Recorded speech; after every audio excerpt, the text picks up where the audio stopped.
So Paulo Costa versus Robert Whittaker. Who is going to win this matchup? Well, so this is an interesting matchup just because how Robert performed in his last fight. Also, Paulo Costa's inactivity as of late. So you're going to have to look at those two factors when it comes to this fight, right? So Robert Whittaker just lost to DPP and he got knocked out really bad. And the one thing with DPP is at first we didn't really think he was that good, right? And now we know he's pretty good. And honestly, when it comes to DPP, he could beat Sean Strickland, and now you can see the potential of him being like Israel Adesanya after Israel just lost. But people forget what kind of person Robert Whittaker is. He's a beast, right? Maybe his chin is a little bit sus, and that's what it comes down to. This fight is gonna turn into a striking fight, most likely. I can see Robert maybe using some of his wrestling on Paulo, but I think Paulo, over the years, he prepped for Khamzat Chimaev, which Khamzat is a wrestler, right? He was gonna wrestle him. Everyone knows he was gonna wrestle, right? So I think he prepared for that aspect for like a couple months. So I think that does help Paulo in this fight if it comes to wrestling. But I think it does come down to, the striking department, right? What does Paulo striking, I think it's pretty good. I think a lot of people, like to discredit Paulo when it comes to striking, but I think his striking is pretty good. And then Robert's striking, it's pretty unique. He has that long, lengthy reach. He likes to use his kicks.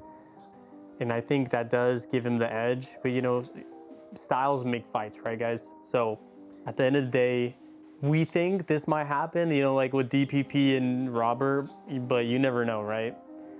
I think Robert will edge out a win. I don't think he knocks out Paulo at, he really doesn't have that knockout power like other fighters. So if it does come down to decision, I think Robert wins, right?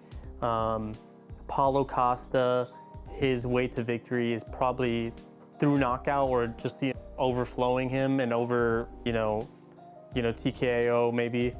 But with his performance with Marvin Vettori, his striking was pretty good, but I don't count that fight with Paulo because Marvin, well, number one, Paulo was injured. Apparently he hurt his bicep, and then also that was at a way heavier weight.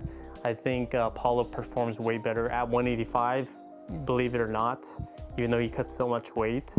And if Paulo were to win this, it's through TKO or KO if he can. And you can see it's possible because Robert just got KO'd at his last fight. So, and how is that gonna affect Robert, right? Is it gonna motivate him? Is it gonna make him discouraged? Maybe destroy his self-confidence? That's the thing with fighters. They might have that potential, but after, a huge knockout loss like Tyron Woodley, right? After his loss, he's never been the same, right? And Robert is getting a little bit older. That's the thing too. He's getting a little older. Paulo, I believe Paulo's still younger than Robert. So you got to take that to account. But honestly, I think if I were to put money on it, I'm not a financial advisor, but if I were to put money on it, I think Robert will win this fight. Unfortunately, I'm a Paulo fan. But in my heart and what I want is I think I want Paulo to win. But that's a tough ask coming from Robert Whittaker, who's, undeniably one of the best 185ers in the world right now. So yeah, we'll see how that fight goes. That's my predictions. And yeah.